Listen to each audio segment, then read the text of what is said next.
For the Agile leader who knows they need a clear, compelling, and measurable guide to their Agile adoption strategy, Path to Agility is a flexible, best practices approach tuned to your stakeholders' expectations of what they think Agile is going to give the business, plus appropriate guidance for the phase and maturity of Agile at your organization today.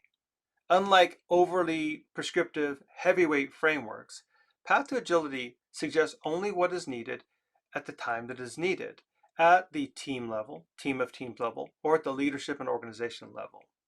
You can find out more about Path to Agility in our 2-hour e-learning course, 6 Critical Decisions, or in our Scrum Alliance certified live online Agile Leadership Essentials, Teams, and Organizations workshop.